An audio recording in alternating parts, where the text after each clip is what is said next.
Boa tarde, gente.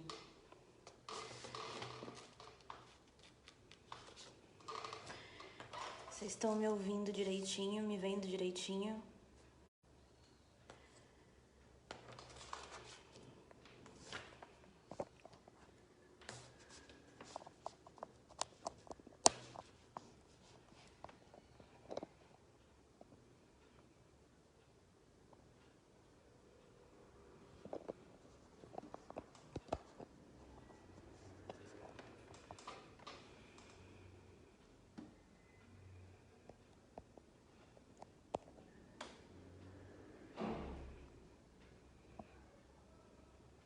Boa tarde,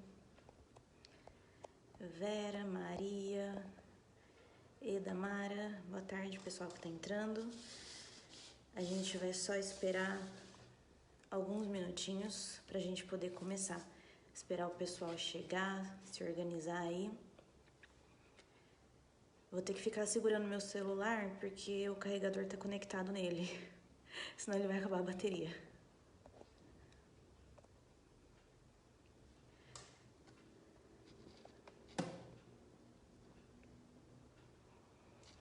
Hoje a gente vai falar sobre comunicação,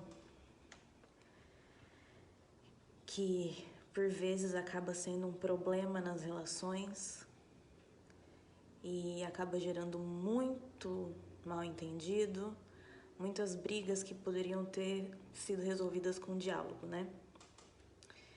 E aí eu vou trazer um pouquinho do que eu sei pra vocês da história da comunicação não violenta, de como que surgiu isso. Boa tarde, Regina. Tudo bem? O pessoal tá chegando. Lembrando que, falo isso toda live, mas lembrando que a live fica salva.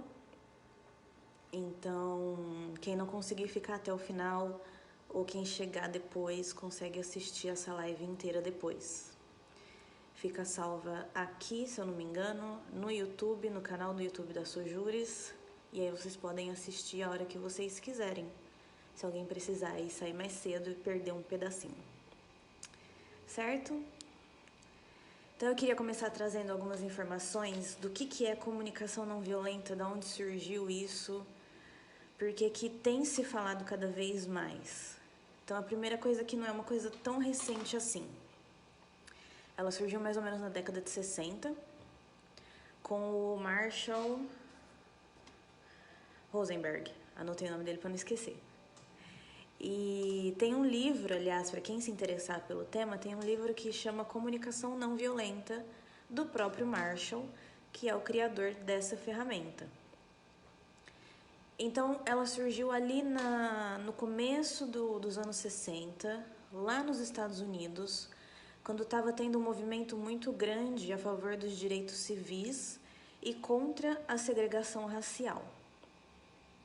E o Marshall era um psicólogo e ele trabalhava ele era orientador educacional de uma instituição e essa instituição trabalhava contra a segregação racial e o trabalho dele ali dentro era justamente ensinar comunicação e mediação de conflitos dentro desse auge da briga por direitos civis e contra a segregação racial.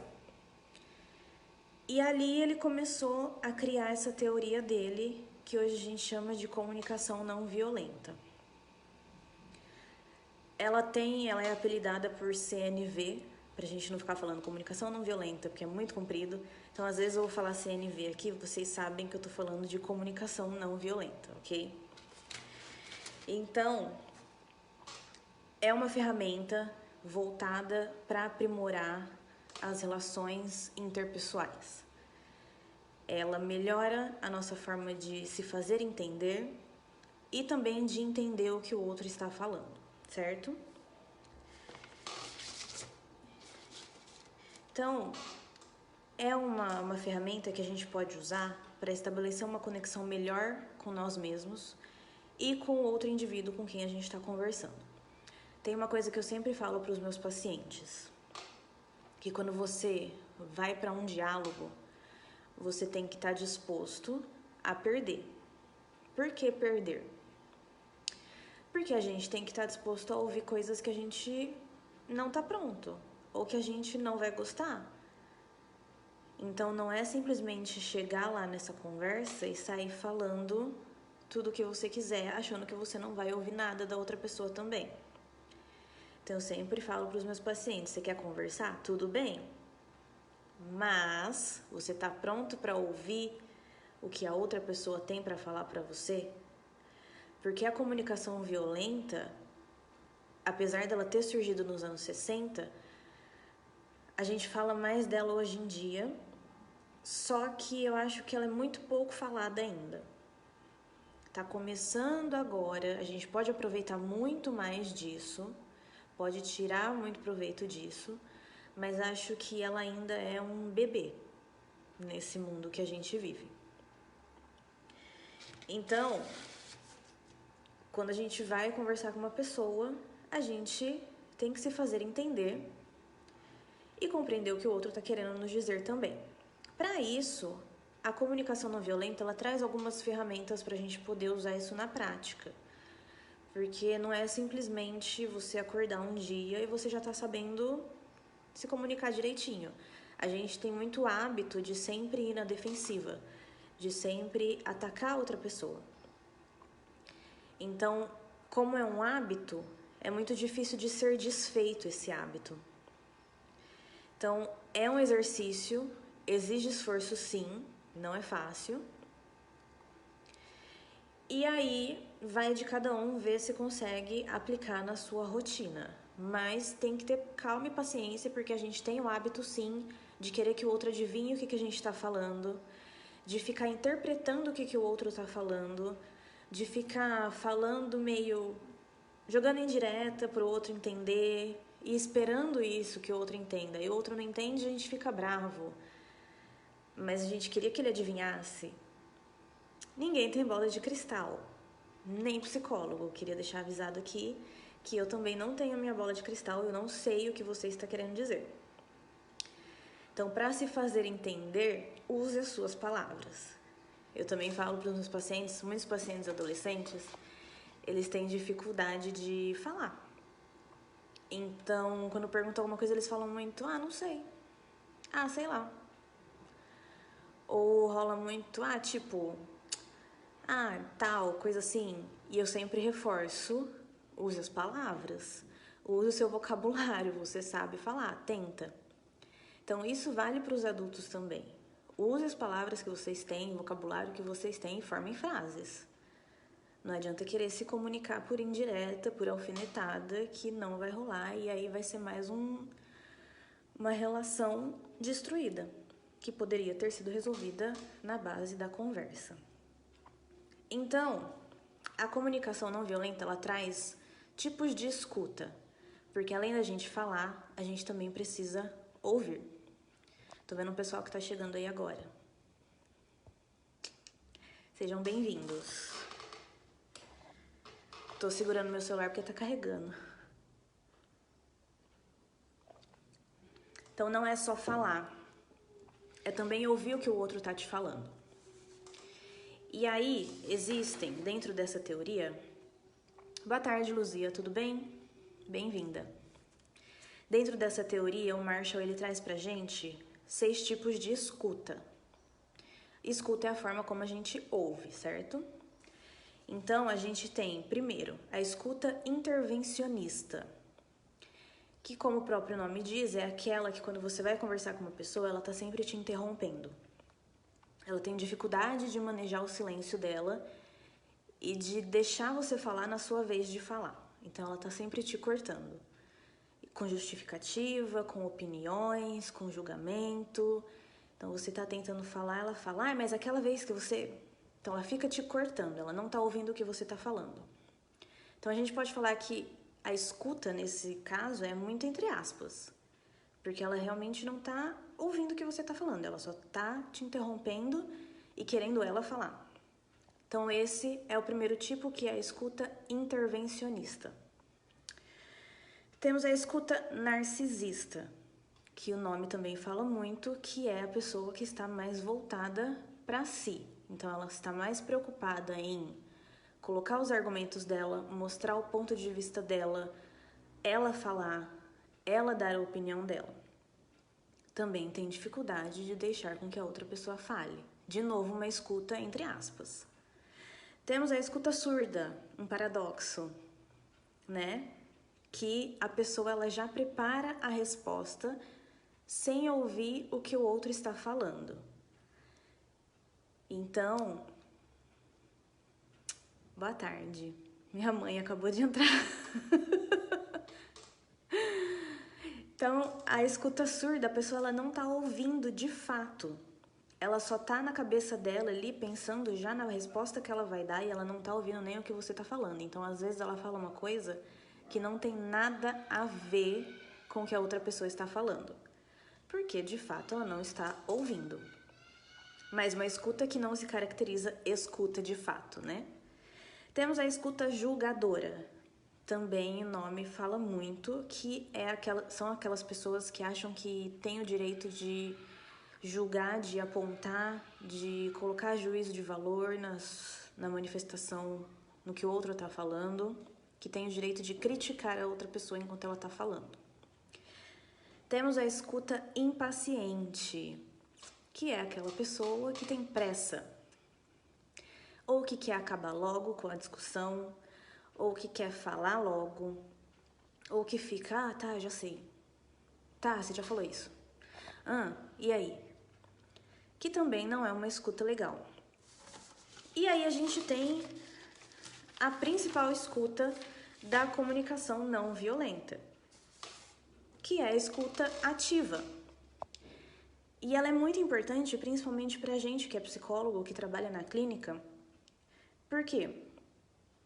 Ela tem algumas características muito específicas desse tipo de escuta que é bem legal pra gente exercitar na clínica com os nossos pacientes e seria o tipo de escuta ideal na teoria da comunicação não violenta. O que é essa escuta ativa? É você entender a mensagem do ponto de vista da pessoa que está falando na sua totalidade. Então, você presta atenção, você ouve sem colocar juízo de valor, você presta atenção no sentimento que está envolvido naquela mensagem que a pessoa está te transmitindo. Então, você presta atenção no o que a pessoa está falando, como a pessoa está falando, quais emoções que ela está demonstrando ali, seja numa postura corporal, seja numa expressão facial, quais são os sentimentos que vêm junto com essa mensagem que a pessoa está falando. E as principais características que eu falei que são bem específicas é o que a gente usa bastante na clínica com os pacientes. Então, a primeira coisa, a gente ouve com atenção, a gente não ouve interpretando, a gente não ouve falando, pensando em outras coisas ou em como a pessoa deveria ter agido, não. A gente ouve, a gente foca totalmente a nossa atenção para aquilo que a pessoa está falando. O que ela quis dizer é outra história. A gente tem que ouvir a mensagem que está sendo trazida. A gente dá um feedback, por isso que muito psicólogo tem a mania de ficar assim. Eu tenho essa mania e eu não consigo tirar mais.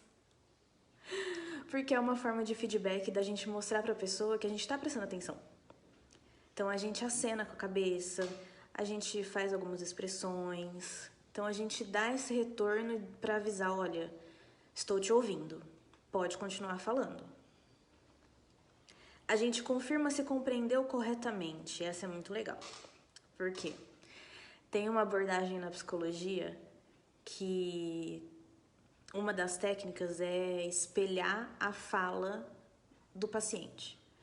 Então, o paciente fala, hoje eu comi pão. Um exemplo bobo, tá? Mas só pra gente entender bem o que significa. O paciente fala, hoje eu comi pão. Pra gente se certificar de que a gente entendeu mesmo o que o paciente falou, a gente repete. Então hoje você comeu pão? Sim, de fato. Pra também não ficar na questão de interpretar ou de entender errado, ou de entender uma coisa que não tem nada a ver. Então a gente sempre confirma se foi isso mesmo que a pessoa disse. E é muito engraçado que às vezes os pacientes falam, não, eu não falei isso. Por isso que a terapia é ótima. Porque falar em voz alta, você expõe aquilo, aí o psicólogo retorna isso pra você e você percebe o que você está falando. Mas enfim, só um parênteses aqui, né? Então é importante confirmar se o que você está entendendo é o que a pessoa realmente está falando. Então pergunta, você falou isso, isso, isso, certo? Certo. E explorar a ideia a fundo. Então pega o que a pessoa fala e trabalha dentro do que a pessoa falou. Você não vai trabalhar dentro daquilo que você entendeu na sua cabeça, tá? Então essa seria a escuta ideal dentro da comunicação não violenta. Você entendeu o que a pessoa está falando, você dá um feedback e mostrar para a pessoa que você está ouvindo o que ela está falando, você ter certeza, se certificar de que você está entendendo corretamente e explorar a ideia que a pessoa trouxe. Eu vou dar exemplos de questões práticas daqui a pouco, tá? Porque às vezes eu falando assim fica muito no abstrato de entender, mas daqui a pouco a gente chega na prática, certo? Dentro da comunicação não violenta, a gente tem 4 fatores principais que vão embasar essa teoria. O primeiro, gente, tem alguém fazendo muito barulho aqui no prédio. Espero que não tenha atrapalhado. A primeira, observação. Então você vai observar o que realmente está acontecendo, sem julgamento, sem juízo de valor. Então a pessoa está falando que hoje ela comeu pão. O que você entendeu? Que hoje ela comeu pão. É isso. Você não vai pensar, nossa, mas será que foi um pão mesmo? Foi um pão francês? Foi um pão de forma? Foi um pão integral? Calma. A pessoa não falou isso. A pessoa falou que ela comeu pão. Tá? Segundo, sentimento. Identificar o que você está sentindo frente à observação. Ou o que a pessoa está trazendo de sentimentos na fala dela. Como eu falei, a gente vai já para a prática e ver como funciona isso na prática mesmo com formação de frases, como que a gente usa isso para realmente se comunicar. O terceiro item é a necessidade. Então você vai reconhecer e informar quais são as suas necessidades, o que você gostaria que a pessoa fizesse, o que você gostaria de sentir, o que você gostaria de ter. Você vai identificar isso em você a partir dos seus sentimentos e vai falar para a pessoa. Você não vai esperar a pessoa adivinhar quais são as suas necessidades. Você não vai falar depois de 3 dias para a pessoa, eu queria tanto que você tivesse feito isso lá naquele dia que a gente brigou. Ninguém tem bola de cristal.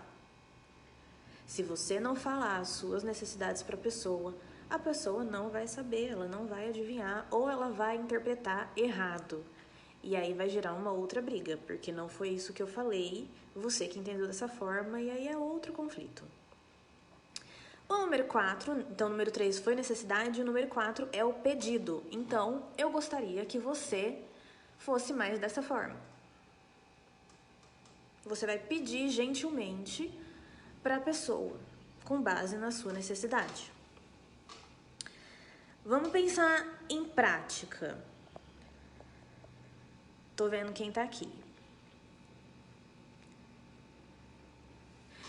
Vamos pensar na prática.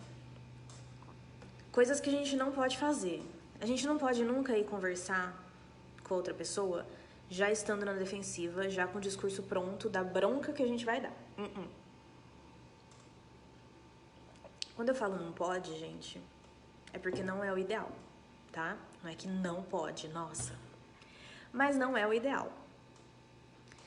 A gente tem que estar disposto a ouvir o que a outra pessoa está falando. E parte prática, vamos lá. Ao invés de você falar, vamos pensar, você tá lá brigando com o seu marido ou com a sua esposa. E aí você chega e fala: ah, porque você é uma grossa, você é um grosso, você é um mal educado, você me desrespeitou, você fez isso, você fez aquilo. Cheio de acusações, cheio de julgamento, cheio de apontamento, né? Então a gente sempre aponta para o que o outro tá fazendo. Vamos trocar então essa frase aplicando essa teoria da comunicação não violenta. Então primeiro vem a observação. Então você vai virar e você pode falar: olha, quando você falou comigo desta forma, ou seja, é claro e objetivo, isso aconteceu de fato. Você falou comigo desse jeito, você falou isso pra mim. Quando você me chamou desse nome, é a observação, é o item 1. Eu me senti extremamente desrespeitada. Item 2, o sentimento. Se sentir desrespeitada é o sentimento. Eu me senti triste, eu me senti decepcionada, o que for. Necessidade e pedido, eles casam. Eles andam de mãozinha dada, são muito semelhantes. Então, quando você me chamou daquele nome, eu me senti extremamente desrespeitada e eu gostaria que você falasse comigo com mais gentileza. Pronto! Conseguiu!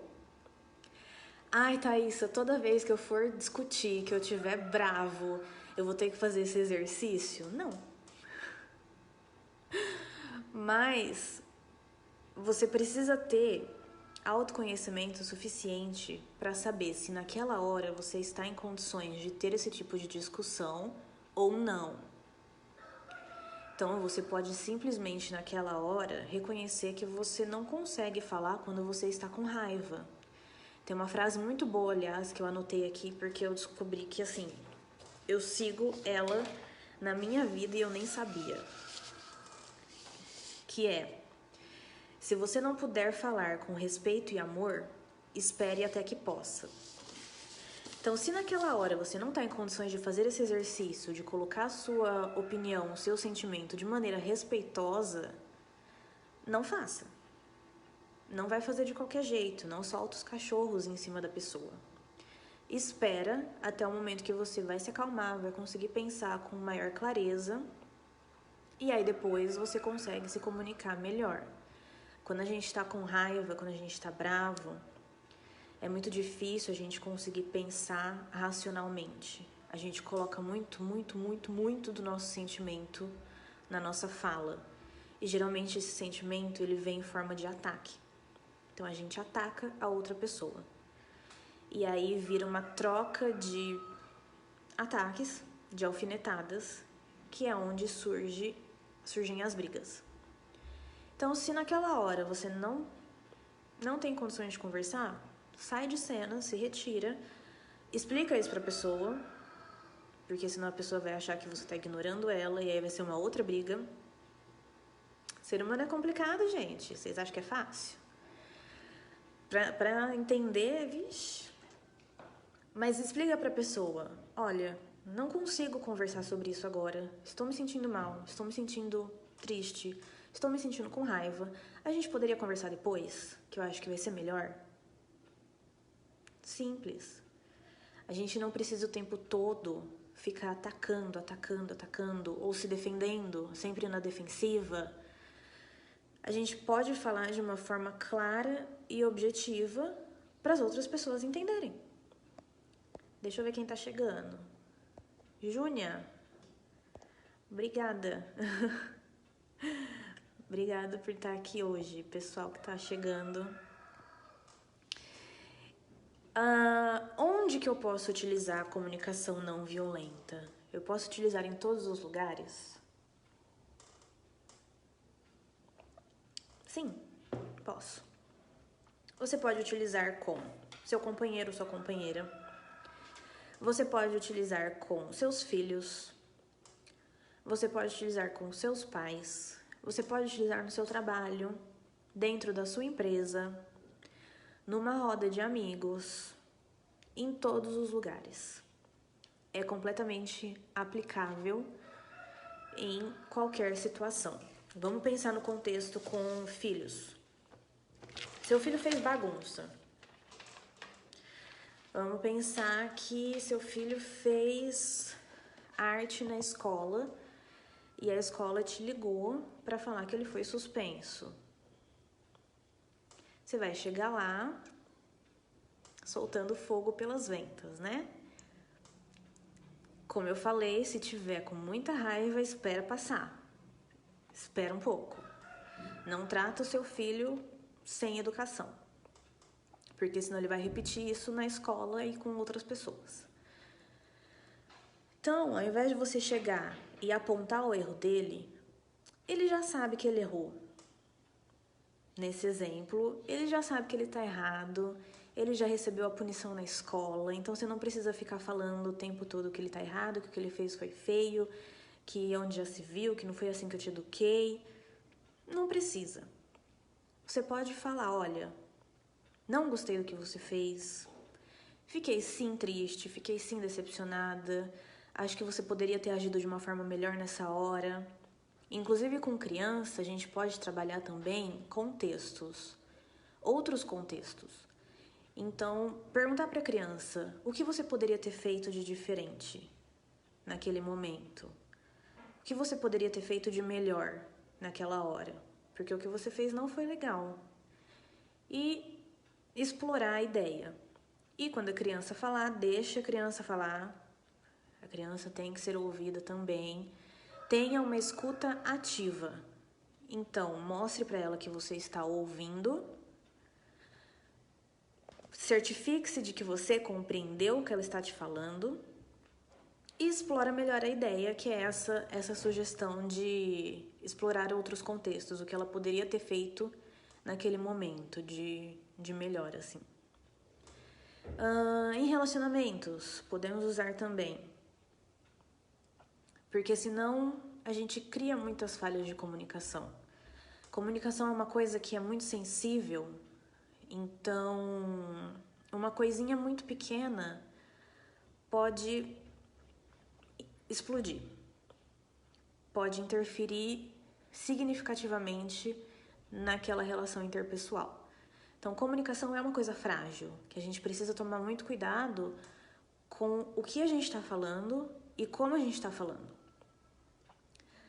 Porque duas pessoas podem falar a mesma coisa, mas se uma fala de uma forma suave e gentil e a outra fala de uma forma agressiva e grosseira, são questões diferentes. Então, pode interferir ali na relação. Então, vamos pensar na questão de relacionamento. Seu companheiro ou sua companheira fez algo que você não gostou. Você tá com raiva, tá chateado. Então, você chega e demonstra isso da melhor forma possível, sem agressividade. Porque a própria comunicação não violenta fala sobre não violência. E a violência não tem que ser necessariamente física. Nesse caso, a gente está falando de violência verbal, que às vezes pode doer muito mais. Então, numa briga de casal, o que você perde tentando conversar de uma forma educada com o seu companheiro? Você só tem a ganhar. Claro que sim, a gente fica chateado, a gente fica com raiva, mas como eu falei anteriormente, se você sentir necessidade, sai de cena e depois retorna quando puder conversar de uma forma gentil. Quando você puder entender o que o outro está sentindo e se fazer entender para o outro também. Certo? Então é uma teoria muito interessante. Como eu falei no começo, quem não pegou, vou falar o nome do livro de novo, o nome do autor de novo. O livro é Comunicação Não Violenta, do Marshall Rosenberg. Marshall Rosenberg. Só vocês jogarem no Google Comunicação Não Violenta, vai aparecer o nome dele em todas. E aí tem livro explicando, aprofundando muito mais na questão da comunicação não violenta. E outra frase também que eu queria trazer, além daquela que eu trouxe, do Rubem Alves, essa, se eu não me engano. Que eu achei muito bonita e acho que ela pode ser levada assim para a vida, pra gente melhorar as nossas relações. Que é a seguinte frase: é na escuta que o amor começa e é na não escuta que ele termina. Que frase bonita. Então, quando você escuta o outro com atenção, quando você tem uma escuta ativa, você está dizendo para o outro que você ama ele de alguma forma, que ele tem um espaço dentro de você, que ele pode confiar em você para ele se expor a vulnerabilidade dele. Porque diálogo, gente, é isso, a gente expõe as nossas vulnerabilidades. Quando a gente vai falar sobre sentimento, a gente fica vulnerável sim. A gente expõe as nossas fraquezas e a gente vê as fraquezas do outro. Então a gente precisa ter muita confiança e mostrar muita confiança para outra pessoa, porque sentimento é um assunto sério. Imagina se você expõe o seu sentimento e a outra pessoa desconsidera, joga no lixo, não respeita.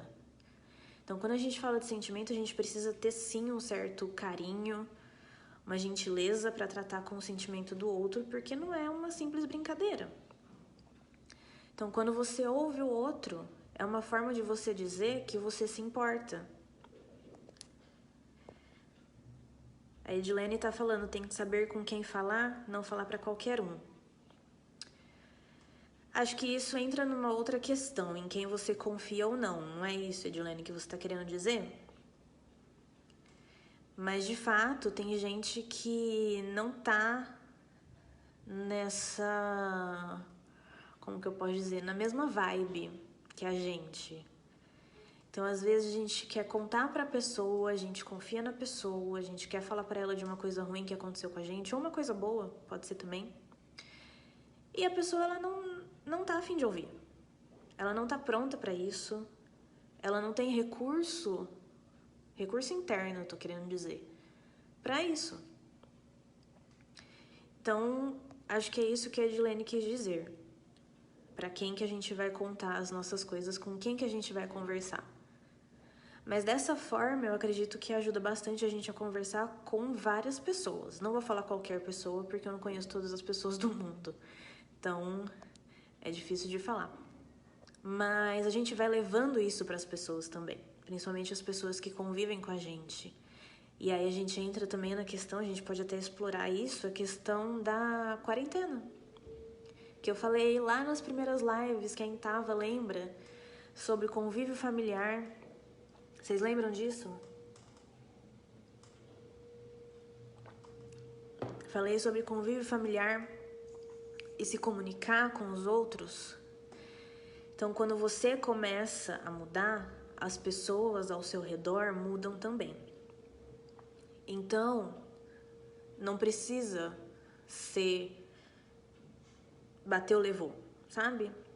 Alguém fala um pouquinho alto com você, você já responde mais alto. Não precisa, se você começa a mudar, a outra pessoa também muda. Eu falo muito isso para as mães, às vezes para os pacientes também. Seu filho tá gritando, berrando, não entra na dele. Abaixa o seu tom de voz. Eu uso essa técnica também com as crianças na clínica. Eu usava, né, porque agora eu só tô atendendo online. Mas eu abaixava meu tom de voz, eu falava, não tô conseguindo te ouvir. E se você continuar gritando dessa forma, você também não vai conseguir me ouvir. E não falar de forma irônica não, gente, falar sério mesmo. Porque é verdade, se alguém tá gritando, berrando, chorando, dando o maior show, essa criança não vai ouvir o que você tá falando. Então não adianta você dar bronca na criança enquanto ela está gritando. Então isso também é uma questão de comunicação pra gente observar. como que a outra pessoa está quando a gente vai conversar. Será que a outra pessoa está em condições de ouvir o que a gente vai falar? Ou será que ela está tão transtornada, está com tanto sentimento aflorado, está com muita raiva que ela não vai prestar atenção? E que vai soar para ela como uma ofensa, como um ataque? Ela pode interpretar dessa forma. Então, voltando para as crianças. Seu filho tá lá fazendo birra, gritando, berrando. Fulano, assim eu não consigo entender nada do que você tá falando. Eu preciso que você respire fundo, se acalme e me fale com calma o que você está sentindo e por que você está chorando. Porque eu não tô conseguindo entender. É muito simples. Claro que é um exercício de paciência. Quem é mãe não passa por isso uma vez só, porque eu falando assim parece muito simples. Mas tenta, porque quando você muda, você leva a mudança para os outros. Então, se você dentro da sua casa começar a aplicar a comunicação não violenta, as outras pessoas podem começar, às vezes inconscientemente, a fazer isso também. Então, você transforma as pessoas à sua volta. Tá bom? Por hoje é só. Eu espero que vocês tenham gostado. Espero que vocês consigam aplicar isso na prática. Não é fácil, vocês não vão acordar amanhã já sabendo disso, já sabendo como falar, já sabendo falar bem. Não. É um exercício diário. Todo dia, toda hora, você precisa parar para pensar antes de falar. Até que uma hora isso vai começar a se tornar uma coisa automática. Vai ser um hábito. O hábito, ele é formado na repetição. Então, você precisa repetir isso diversas vezes até que ele se torne um hábito e fique automático, tá bom? Espero que vocês tenham gostado. Qualquer dúvida, vocês podem me falar. O meu e-mail é thaisapsicologia@gmail.com. Vocês podem me mandar dúvidas lá, sugestões, comentários, qualquer coisa. Meu Instagram também é thaisapsicologia. Lá no Instagram é só você procurar que eu tô lá também. Que mais? Tô aqui na quarta-feira que vem. Quarta-feira que vem já vou falar também qual vai ser o tema, porque eu tô empolgada. Eu gostei desse tema que eu escolhi. Vai ser redes sociais e saúde mental, que eu acho um tema super importante. Acho que tá muito em alta. A gente precisa refletir muito a nossa relação com as redes sociais, que a gente tá começando a adoecer por conta de redes sociais. E na semana que vem a gente vai falar bastante sobre essa questão. Eu espero vocês na quarta-feira que vem. Se vocês tiverem alguma dúvida, pode me chamar em algum lugar aí. Sou psicóloga de crianças e adolescentes, estou atendendo online e também sou psicóloga conveniada da Sojures. Então, qualquer coisa, pode me chamar, tá bom? Um beijo, pessoal, até semana que vem. Boa semana pra vocês